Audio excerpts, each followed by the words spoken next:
లోక్సభ ఎన్నికల ప్రచారంలో కాంగ్రెస్ వ్యూహం మార్చింది. భారీ బహిరంగ సభల కంటే డోర్ టు డోర్ ప్రచారానికే ప్రాధాన్యం ఇవ్వాలని భావిస్తోంది. ఖర్చులు తగ్గించుకొని ప్రతి ఓటర్ను కలిసేలా కసరత్తు చేస్తోంది. ఏఐసీసీ అగ్రనేతలు ప్రచారానికి వస్తే పబ్లిక్ మీటింగ్ పెట్టాలని డిసైడ్ అయింది.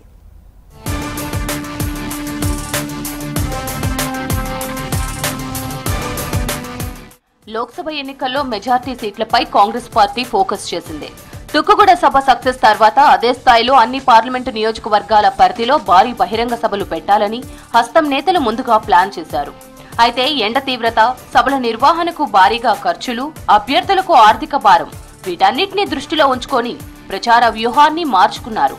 లో బడ్జెట్లో క్యాంపెయిన్ చేసేందుకు ప్రణాళికలు సిద్ధం చేసుకున్నారు. ప్రతి ఓటర్ను కలిసేలా ప్రచారం నిర్వహించనున్నారు.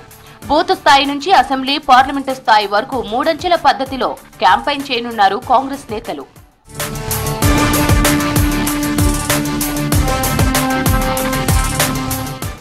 వంద రోజుల పాలనపై ఇప్పటికే కరపత్రాలను సిద్ధం చేసింది కాంగ్రెస్.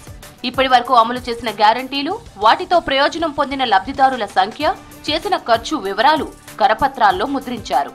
ఎన్నికల తర్వాత అమలు చేసే గ్యారంటీల వివరాలు కరపత్రాల్లో ఉండనున్నాయి. మరోవైపు ఏఐసీసీ మేనిఫెస్టోలోని హామీలను కూడా ఇంటింటికి వెళ్లి ప్రచారం చేస్తామన్నారు కాంగ్రెస్ నేతలు.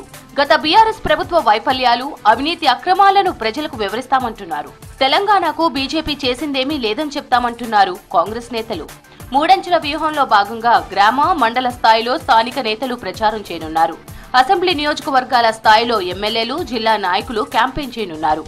పార్లమెంటు నియోజకవర్గాల పరిధిలో ఏఐసీసీ నేతలు, సీఎం, మంత్రులు, ముఖ్య నాయకులు ప్రచారం నిర్వహించనున్నారు. ఇప్పటికే పార్లమెంటు నియోజకవర్గాలకు ఇన్ఛార్జీలుగా మంత్రులు, సీనియర్ నేతలను నియమించారు. వీరితో పాటు ఏఐసీసీ నేతలు సీఎం రేవంత్ రెడ్డి కూడా క్యాంపెయిన్ చేయనున్నారు. సీఎం రేవంత్ రెడ్డి ప్రచారం రోడ్ షోలు, కార్నర్ మీటింగ్లతో జరగనుంది. ప్రతి పార్లమెంటు పరిధిలో 2-3 కార్నర్ మీటింగ్లకు ప్లాన్ చేశారు.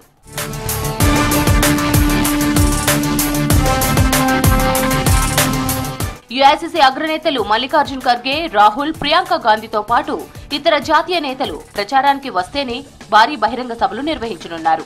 కనీసం 5 లక్షల మందితో సభలు ఉండేలా ప్లాన్ చేస్తున్నారు. అవి కూడా కీలకమైన జిల్లాల్లో ఏర్పాటు చేసేలా కసరత్తు చేస్తున్నారు. మొత్తం మీద కాంగ్రెస్ తన ప్రచార శైలిని మార్చుకుంది. పబ్లిక్ మీటింగ్లను తక్కువ నిర్వహించి బూత్ స్థాయిలోనే ఎక్కువ క్యాంపెయిన్ చేయడం బెటర్ అనే ఆలోచనలో ఉన్నారు కాంగ్రెస్ నేతలు.